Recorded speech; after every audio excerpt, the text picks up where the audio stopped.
Hey everyone, it's Ariana, and I think we can all agree that Tiana's beignets and the Princess and the Frog look so unbelievably good. Today we're making them at home, and they're just as good as they look. In a mixer, stir together a cup and a fourth of warm milk plus a teaspoon and a half of yeast, and let this bloom for a few minutes. Then add a third of a cup of sugar and 1.5 cups of flour, and once that's all combined into a batter, you can add an egg, 2 tablespoons of butter, and an additional 2 cups of flour. Switch over to the dough hook and mix it for about 5 minutes on setting 2, and then about 2 minutes on setting 4. After your dough should be all smooth and fluffy, you can also do these steps by hand, but it's just a little bit of a workout. Cover your bowl with plastic and then set it into a warm place to rise for about 2 hours. Once your dough has doubled in size, punch it down using your fist and then roll it out to about 1/3 of an inch thickness. Cut out squares to the size you like and then heat your oil over medium-high, adding your beignets in. You want to make sure that it's bubbling so that they'll fluff up right away. Make sure to keep an eye on them because they brown super quickly, and then I finish them off with a little drizzle of honey and a mound of powdered sugar. Check out the full recipe on my Instagram where I reply to all my followers' comments. I almost don't want to put you onto this, but I will because this carrot cake recipe is actually incredible. To a large bowl, add 4 eggs, 1 cup of brown sugar, a 1/2 cup of applesauce, 3/4 of a cup of olive oil, 1 cup of white sugar, and a generous splash of vanilla, and whisk that until combined. Then add 2 cups of all-purpose flour, 2 teaspoons of baking powder, 2 teaspoons of baking soda, a pinch of kosher salt, and 1 tablespoon of ground cinnamon, and mix that until just combined. Then add 2 to 3 cups of grated carrots and fold. Then you want to divide the batter between 2 parchment-lined 9-inch cake tins and bake them at 350 for around 35 minutes. Let them cool on a wire rack and make your cream cheese frosting in the meantime. I'll post the recipe for mine soon. After the layers have cooled down, spread about 1/3 of the frosting between the 2 cakes and spread the rest over the top and sides. So yeah, that's it. The full recipe is up on my Instagram. I hope you try it and let me know what you think. Let's make the easiest dessert ever. 3 ingredient Oreo fudge, 1 bag of white chocolate chips, 1 can of sweetened condensed milk. Stir. Oreos. Chop. Microwave in 30-second increments. After 30 seconds, after 2 minutes. Golden Oreos. Oh my god. Wow. Pour into greased tray. Top with Oreos. Chill. Slice. And there you have the most easy, delicious Oreo fudge. So good. Not to exaggerate or anything, but this dessert is guaranteed to change your life. We're making Nutella s'mores bars. In a large bowl, whisk together your flour, salt, and graham cracker crumbs. In another bowl, beat together the butter, sugar, and vanilla extract until light and fluffy. Then you're going to add your dry ingredients and give it a mix until it forms a dough-like consistency. Then press about 2/3 of the dough into an 8x8 lined pan. Now we're going to go in with our Nutella, and you could add as much or as little as you like. Then add some dollops of marshmallow fluff on top of the Nutella, and I like to go in heavy with it. Crumble the remaining dough on top and pop it in the oven to bake at 350 Fahrenheit. Once it cools down and firms up a bit, you can slice into it and it's ready to enjoy. This is one of my favorite desserts to make, so if you try it out, let me know how you like it. If you're a fan of the Chronicles of Narnia, you might have wondered what Turkish delight tastes like and if it's really good enough to betray your whole family for. Start by adding 4 cups of granulated sugar to a pot, then pour in 1.5 cups of water, followed by 2 teaspoons of lemon juice and 1 teaspoon of lemon zest. Turn the heat on high and whisk the mixture until it comes up to a boil. Turn the heat down to medium-high and continue cooking until the temperature reads between 240 and 250 Fahrenheit. Remove from the heat and in a larger pot, add 1 cup of cornstarch, 1 teaspoon of cream of tartar, and 3 cups of water. Turn the heat to high and whisk frequently until the mixture comes to a boil, then lower the heat to medium-low and continue whisking until it thickens. Now you can start to add the sugar mixture gradually, making sure to whisk in between until all the sugar has been added. The mixture needs to cook on low heat for about 45 minutes, stirring frequently, and you're ready to add your flavoring. We went with vanilla, but rose water or orange are also popular choices. You can also add some red food coloring to get this lovely shade of pink. Pour the mixture into a greased and lined 8-inch baking dish, then chill overnight. The next day, strain powdered sugar and cornstarch through a sieve, then mix and sprinkle a small handful over the set sugar mixture. Remove from the pan, sprinkle the other side, and slice into bite-sized pieces. You're now ready to serve. No family betrayal required. So I'm about to show you the lazy way on how to make sopapillas, so don't come for me, but these smack, bro, smack. So get some croissants, you need some cinnamon and sugar. This is me trying to open this. I get a heart attack every time I try. Unroll the croissants. Make sure you stick all of the edges together because you want them to be a squirt and cut into small little squares. They ain't gotta be perfect. Now throw them into the hot oil. I'm just kidding, don't throw it because you ain't trying to burn your fingers. Wait till they turn golden brown, just delicious. Then thick, delicious pieces. Put some cinnamon in the sugar. You gotta make sure you shake it up. Dip them into the sugar. They look like little sugary pillows. Put some whipped cream. Taste your product. Oh, these are so good. My eyelash flew off. Fudgy brownies with that crinkly crust on top are the best. And they're so easy to make. Stay tuned for the secret ingredient. Start off by adding 1 stick of butter and 6 ounces of semi-sweet chocolate to a bowl. Place over a pot of boiling water and stir until melted. Yeah.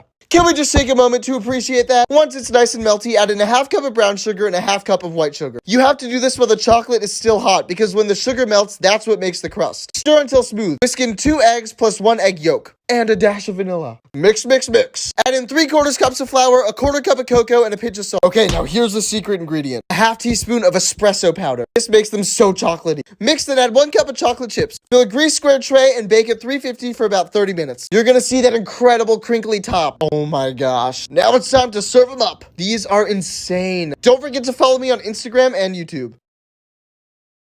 Before Corona and uni, I got to go to Japan a lot, mainly because that's the only place my dad wants to go. I mean, I get it, Japan is incredible. When I go there are a couple things I must do, one of which is eat daifuku, but I don't see myself being able to go anytime soon, and it's already been way too long since I've had one, so we're gonna make it. The full recipe with detailed cooking instructions are in the link in my bio. First, we're gonna make anko. Cook your azuki beans until it's softened and then blend it up. Add sugar and then reduce it till you get this paste. Set it aside and let it chill completely. To prep the strawberries, cut off the leafy end and wrap it in some anko. Try and make it as round as you can and remember which side is the bottom of the strawberry. For our mochi, whisk together glutinous rice flour, sugar, and water, cover it with cling film, and microwave it in intervals until you get this sticky paste. Transfer it onto a cornstarch-dusted work surface, divide the mochi into 5 pieces, and wrap it over the prepped strawberries. Just remember to put the tip of the strawberry into the center of the mochi, and the base is where you want to pinch it all together. Enjoy these. I failed so hard today, guys. I spent all Saturday making raindrop cake.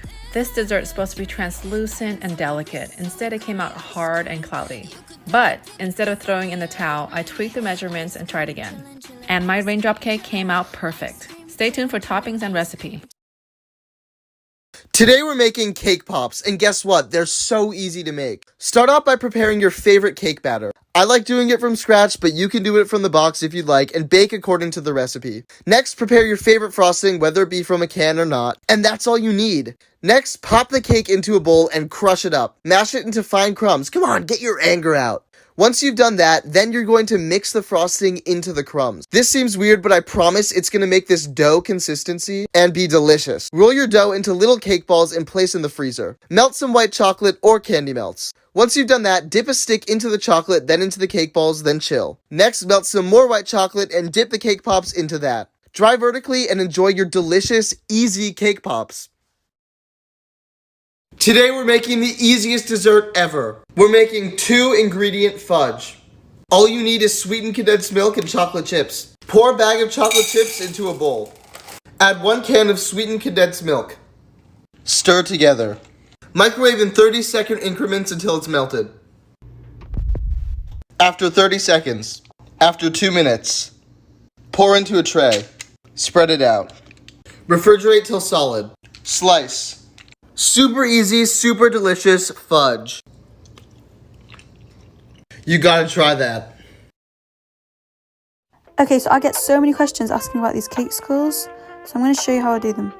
So literally just take any cake you've got and crumble it up. And no, this isn't minced meat, we get it. And go ahead and add a few tablespoons of buttercream until you get that really sticky consistency. So I use these ice cream molds from Amazon, and I roll the cake into a little poo ball, you know what I mean, and push it into the mold and just, like seal it.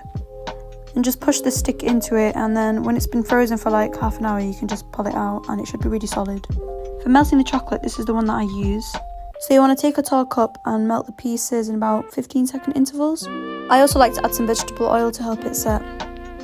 And just go ahead and dip the cold cake in the chocolate and scrape it on the side of the cup. Make sure you scrape all of the excess chocolate before you put it down. And once it's fully set in the fridge, you can basically decorate it however you want. What's up guys? Today we're going to be making a hot chocolate pudding. Add plain flour, granulated sugar, cocoa powder, baking powder and salt to a bowl and whisk these together. Next, add melted butter and milk and stir until smooth, then set this aside. Add light brown sugar, granulated sugar and cocoa powder to another bowl and whisk these together. Scoop the batter into a dish and smooth it out evenly, then sprinkle the sugar mix over the top. Now pour boiling water over the mix and just let it sit on the top, then bake in the oven for 35 minutes. Let it cool slightly and serve with cream, ice cream or on its own. Enjoy!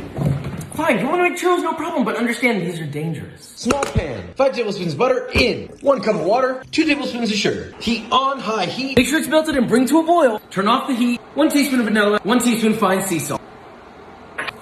1 cup all-purpose flour. Stir till thick with 3 C's. Now let this cool for 8 to 10 minutes, brother. 3 eggs, one at a time. Egg, mix, egg. Had to switch to a whisk. Egg, mix, and an egg yolk.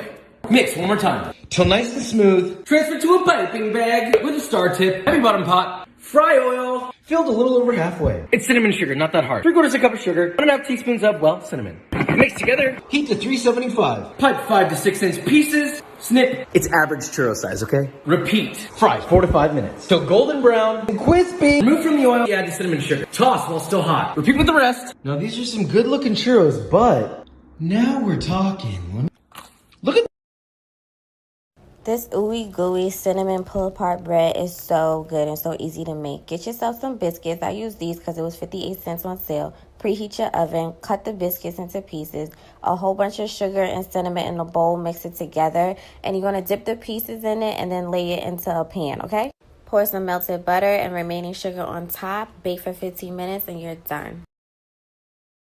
Today we're making strawberry cheesecake chimichangas. For the cheesecake filling, mix 1 8-ounce block of cream cheese, 1 cup of sour cream, a tablespoon of vanilla, and 1/3 cup of sugar. Mix until it's nice and creamy, then add 2 cups of diced strawberries. Mix those in until they're well combined with the cream cheese. Heat up 6 to 7 8-inch flour tortillas. Add a couple spoonfuls right in the middle and fold it up like a burrito. With the amount of ingredients we used, we made a total of 7 chimichangas. In a separate bowl, mix 1/3 cup of sugar with 1 tablespoon of cinnamon. Heat up 1 cup of vegetable oil over medium heat. Lightly fry your chimichangas for about 30 seconds on each side or until they're nice and golden brown on all sides. Place them on a plate lined with clean paper towels to soak up some of the excess oil. Roll them in the sugar and the cinnamon mixture. Enjoy with fresh diced strawberries, and you can also top it off with whipped cream or a side of ice cream. And enjoy. Ever wondered how croissants are made? Keep watching to find out. In a bowl, you mix together yeast, water, and flour. Then you mix it together and knead for a few minutes until you form a nice ball. Then you let the dough rise for a few hours, which gives you time to make the butter block, basically a giant square of butter. At this step, it's really important that the butter block is perfectly square. Then you roll the dough out into a square and place the butter in the middle, folding the dough over and sealing it to make one dough. Then you roll the dough out and fold it like a letter, and repeat this process 2 more times. After the 3rd time you fold it up, you roll the dough into a big rectangle. You make even triangles and roll each triangle up into a croissant. After letting the croissants rise for 3 hours, you brush each with a coating of egg wash, and you bake for about 20 minutes. And at the end of this process, you have perfect croissants. Make sure to leave a like and follow my channel for more. You can make these sugar cookies with just 3 ingredients, or 4 if you count sprinkles. First, add 1/3 cup of granulated sugar to a large bowl. Then add 1 stick plus 2 tablespoons of softened butter. Use an electric mixer to cream the butter and sugar together until fluffy and smooth. You can also use a spatula or a whisk if you don't have an electric mixer. Now all you need to do is add 1 cup of all-purpose flour and mix again until combined. The texture will be slightly crumbly, but that's okay. Use your hands to form and roll 1-inch balls of dough, then place them on a lined cookie sheet. Pat the dough down to form discs, then you can add any kind of sprinkles you like or just leave them bare. Bake at 325 Fahrenheit for 15 minutes. These aren't exactly like classic sugar cookies, but they'll satisfy your sweet tooth in a Are you pinch. lazy but love food? Well, I got the perfect recipe for you. Let's make 3 ingredient crepes. 1 cup flour, 1 1/4 cups of milk, 2 eggs. Whisk it together. How easy was that? To go above and beyond, add vanilla. Add batter to a pan. Make sure it's nice and thin. Flip. Oui, oui. So easy. To assemble, take a crepe, fold, drizzle on Nutella. Yum. Add strawberry slices, fold again. That is the easiest, most delicious crepe you'll ever find. Powdered sugar. More Nutella. Oh my god. Oh my god. Oh my. Oh my god. You have to try this. Let's make some blondies. They're basically chocolate chip cookies in brownie form, and they're so good. You gotta try them. Start by mixing a stick of butter with 1.5 cups of brown sugar. Don't spill it. Cream it together until it's light and fluffy, then add in 2 eggs and a bunch of vanilla. Add half a teaspoon of baking powder, 1.5 cups of flour, and a pinch of salt. Then stir in a cup of chocolate chips. Pour it into a greased baking dish and try not to eat all the batter. Bake at 350 for 30 to 40 minutes. Can we just take a second to appreciate that crinkle top? There we have the best dessert ever. You've gotta try this recipe. Mozzarella sticks out of Takis. Let's see if it works with blue Takis. I didn't even know these existed. Oh my gosh. First we gotta crush them up.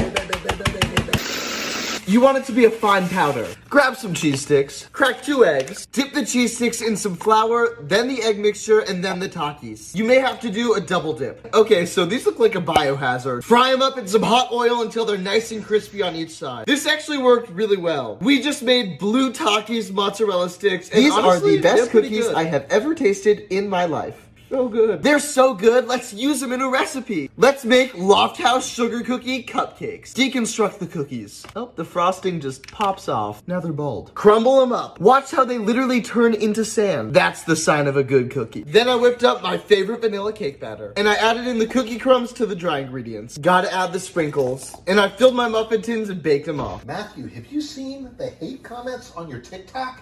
People are roasting you because you don't like their cookie? I know, that's why I have to pretend to like them. Then I cut off the tops of the cupcakes and frosted them with pink buttercream so they would look like the actual cookie. And that's how you turn these cookies. These cookies are possibly the worst food ever invented. So we're gonna make them gourmet. 1 stick of butter, 3/4 of a cup of sugar. Mix it up till it's nice and creamy. Crack in an egg and add vanilla and 1/3 cup of sour cream. Sour cream sounds weird, but it makes them soft. Add in 1 3/4 cups of flour, a 1/2 tablespoon of cornstarch, a 1/2 teaspoon of baking powder and baking soda, and a 1/4 teaspoon of cream of tartar. And mix it into a beautiful dough. Chill for an hour. Roll into balls. Lightly flatten them out. Bake at 375 for 11 minutes. The frosting is just a stick of butter, 2 cups of powdered sugar, some vanilla, 2 tablespoons of milk, and food coloring. The last step is to frost those delicious cookies with that pink frosting. Can't forget the sprinkles. And there you have homemade Loft House.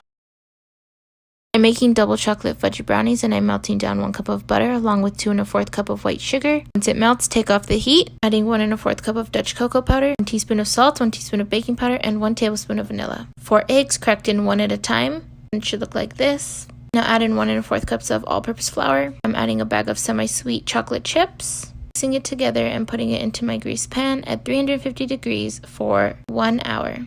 Next I'm cutting, and here you go, some double chocolate brownies. I'm about to show you how to make the easiest dessert ever. They're these little fudgy brownie bites. Take some graham crackers, crush them up. In a bowl, mix 1 2/3 cup graham cracker crumbs, 2/3 cup chopped walnuts, 2/3 cup shredded coconut, 1 can sweetened condensed milk, half the bag of chocolate chips. At this point, we're not even measuring. Stir it all together. Oh yeah. Okay, so it looks weird now, but this is one of those trust the process moments. Place into a baking dish. Bake at 350 for 15 minutes. Stir it all together. Mix until the chocolates incorporate. Let it cool. Scoop a bit of the dough and roll it into a little ball. If you like sweeter desserts, roll in powdered sugar. Boo. If you want a stronger chocolate flavor, roll in cocoa. And that's how you make the easiest, most delicious little brownie truffles. They're fudgy, they're chocolatey, and they're literally the easiest thing to make ever. You can make these chocolate meringue cookies with just a few ingredients. Mix egg whites and sugar with a whisk or an electric mixer until the color turns white and soft peaks form. Then add cocoa powder and chocolate chunks. Mix in the chocolate until it's just combined. Then on a baking sheet lined with parchment paper, use 2 spoons to create little mounds of batter. Bake these at 300 degrees for about 25 minutes. They'll come out crispy on the outside and gooey on the inside. Edible brownie batter. Half a cup of melted unsalted butter, 1/3 cup sugar. Now let this sit until the butter reaches room temperature. Once it is, go ahead and whisk it up. 2/3 cup flour, don't forget to heat treat it. I'm just gonna stick it in the microwave for 15 seconds. Add it to your butter mixture with 1/3 cup of cocoa powder, a pinch of salt, and 2 tablespoons of maple syrup. Mix it on up. Oh my gosh, it's so gooey. Now add some chocolate chunks and take a bite. This is not real. How can something be so good? If you love apple pie but don't like the work, then this is for you. I am obsessed with this recipe and it is really easy to make. I promise you will be everyone's favorite person at that Thanksgiving dinner. I will make sure to leave this exact recipe in my comments if you're interested. You need 2 cans of apple pie filling, and then for spices, I use cinnamon, allspice, and an apple pie spice. Then just mix everything together, make sure every apple is coated, then get your caramel candies, cut them in half, and then sprinkle them over the top. Should look something like this so far. Then take a box of yellow cake mix and coat that over the filling. I never said this recipe was healthy, but it is delicious. Cut about 15 cubes of butter and layer that over the cake mix. Then take your pecans, you can crush them up, sprinkle them on top, that gives it that amazing crunch. And then in about 45 minutes at 350 degrees, you will have the most delicious and amazing dessert. Promise me you won't forget the vanilla bean ice cream and caramel drizzle on top. It's life-changing and it's the best apple dessert I've ever had. Tell me your favorite dessert recipe. Mine is this dessert quesadilla hack. Let's go. Take a large tortilla, make a slit, and then we're gonna add our ingredients to each quarter. So I added Nutella, marshmallow fluff, bananas, and peanut butter. Then we're gonna fold in each corner, and then we're gonna add the tortilla to a heated pan, and we're gonna let it sit for 2 to 3 minutes per side, or until each side is golden brown. Then you're going to remove from the pan, cut it open, and then check out the melted s'mores and Nutella and peanut butter. So good. Full recipe on my Insta. I can do that. Baking sheet parchment. Half pound of hazelnut. Oven. 350. 10 to 15 minutes. Till roasting, their skin start to peel off like that. Let them cool completely. Put your nuts in a towel. Wrap it up. Shake them around. To remove skins. So food processor. Nuts. Process. Until it starts to liquefy. 1 cup powdered sugar, 5 tablespoons of cocoa powder, pinch of salt, and again, 2 tablespoons of oil, 2 ounces of milk chocolate, finely chopped, and last time, till smooth. Put that into a vessel. Woo-wee! What is this? Is that Nutella? You're goddamn right it is.